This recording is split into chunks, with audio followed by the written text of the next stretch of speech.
Yo, magandang araw mga parekoy. Sa araw na ito ay pag-uusapan naman natin yung ating tinatawag na mga survival equipment. So, eto ngayon parekoy yung ating tinatawag na life raft. So, ano nga ba itong life raft natin mga parekoy at bakit mayroon din ditong tinatawag na EPIRB? So, pag-usapan natin ngayon mga parekoy yung ating EPIRB at yung ating life raft. So, kung kayo ay naging interesado sa video na ito mga parekoy ay huwag niyong kalimutang mag-like and mag-subscribe sa channel na ito.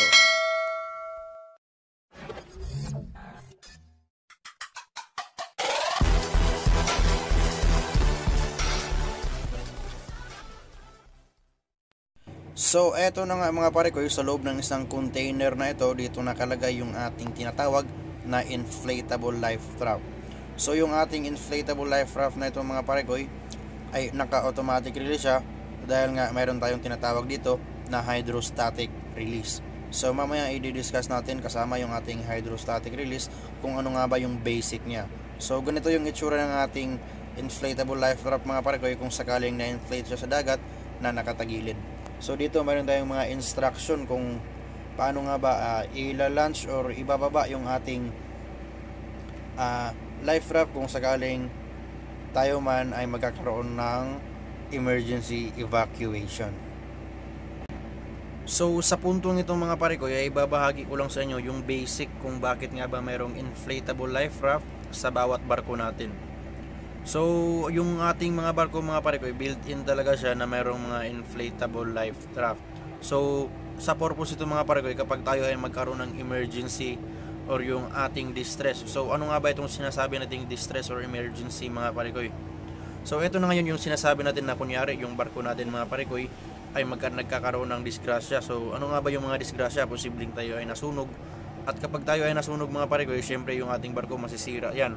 So once na lumala yung sunog, posibleng yung barko natin ay magkakaroon ng deterioration or mas malala pa na pagkasira at posibleng malunod yung ating barko. So ito na lang yung ating last chance of survival. So ibig sabihin, dito na magagamit yung ating tinatawag na emergency evacuation. So ibig sabihin, iiwan na natin yung ating barko at sasakay na tayo dito sa ating tinatawag na inflatable life raft mga parekoy. So maraming mga dahilan mga parekoy kung bakit natin kailangang ilisan yung ating barko, kaya kagaya na lang kung tayo ay nadaanan ng malaking bagyo mga parekoy at tayo ay pinasok ng tubig, so posibleng malunod yung ating barko. So dito na papasok ngayon yung ating tinatawag na abandoned ship. Ibig sabihin iiwan na natin yung barko at ibababa na natin yung ating itong inflatable life raft natin, o kung sakaling di man natin ito kayang naibaba at yung ating life raft ngayon mga parekoy ay kusa siyang magre-release kapag tayo ay nalunod na sa tulong ng ating tinatawag na hydrostatic release. Basta lagi lang nating tandaan mga pare ko yung ating rule na kapag kahit anumang mangyari, kahit gaano kasama yung panahon mga pare ko, hanggat hindi tayo iniiwan ng barko ay wag din nating iwan yung ating barko mga pare ko. So yan yung ating life raft. Yung sa kabila naman, yung orange doon, yung ating tinatawag na plastic na ating life raft. So ibig sabihin hindi na siya inflatable, naka-inflate na siya dahil siya ay naka-plastic. So automatic siyang ibababa mga pare ko sa tubig, hindi katulad nito na kailangan pa ng hydrostatic release mechanism. So eto naman mga pare ko yung ating EPIRB kung saan siya din ay naka-hydrostatic release. So ibig sabihin magre-release din yung automatic yung ating EPIRB pag na-sense na ang ating release mechanism na 4 meters na tayo sa ating sea level, below sea level. So yung ating EPIRB daw ay Satellite Emergency Position Indicating Radio Beacon. So ano nga ba ito mga parekoy? So ngayon bibigyan ko lang kayo ng basic at bakit nga ba nakalagay yung ating EPIRB sa open area. Ibig sabihin hindi pwedeng sumabit yung ating EPIRB kung sakaling nalunod yung ating barko. Ibig sabihin pag nalunod magre-release ang hydrostatic release natin at diretso siyang lulutang sa ibabaw na sa itaas na bahagi ng ating tubig. So nasa open area nakalagay yung ating EPIRB. At gaya ng sinabi ko kanina mga pare ko, yung ating EPIRB din ay naka-hydrostatic release mechanism. So automatic siyang magre-release kapag yung ating hydrostatic release ay makaka-receive ng pressure ng tubig pag nasa 4 meters below sea level na siya. So yung ating EPIRB mga pare ko, yung pinaka-importante ngayon dito ay naka-register siya sa ating mga maritime safety para malaman ang posisyon ng ating barko o pangalan ng ating barko kung sakaling ito man ay magbibigay ng signal or yung ating distress signal.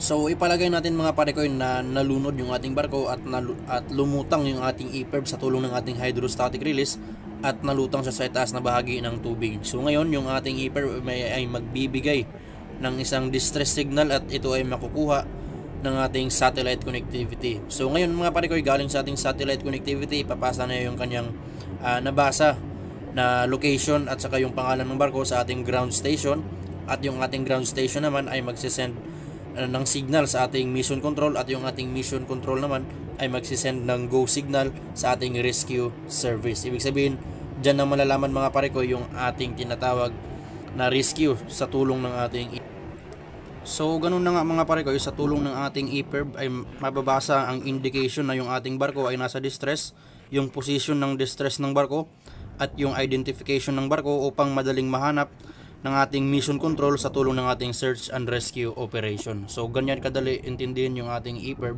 mga parekoy. So dito naman sa bahagi na ito mga parekoy ay makikita nyo yung ating lifebuoy kung saan may nakakabit dito na self-igniting light. So ibig sabihin mga parekoy, yung tulong ng ating lifebuoy na ito ay ginagamit siya kung mayroon tayong tinatawag na nahulog sa barko or mas kilala sa man overboard. So ibig sabihin, yung ating lifebuoy dito ay ibinibigay natin sa ating nahulog na tao kung sakaling may nahulog. So yan yung gamit ng ating lifebuoy mga parekoy, at nagagamit niya dito yung ating self-igniting light kung sakaling gabi para mas madali siyang makita kung madilim yung ating karagatan mga parekoy. So ito pa yung isang example ng ating lifebuoy mga parekoy. So ayun na nga mga parekoy, yan lang yung basic ng ating mga survival equipment dito sa barko. Ito ngayon yung ating inflatable life raft, at yung pinag-usapan natin kanina yung ating EPIRB. So napakadali lang intindihin mga parekoy, so dapat lang ninyong malaman yung mga basic nito para kung sakaling magkaroon tayo ng mga emergency or yung emergency evacuation, at least may idea kayo kung paano ito makakatulong bilang isang seafarer. So hanggang dito na lang ako mga parekoy, ngunit bago natin tapusin yung video na ito ay shoutout muna kay parekoy Kenneth Usio na nag-request sa topic na ito about EPIRB. So salamat sa iyo parekoy. So maraming salamat sa pakikinig ninyo mga parekoy, na may marami kayong natutunan sa video na ito, at syempre mag-comment kayo sa ating comment section para sa iba pang topic natin.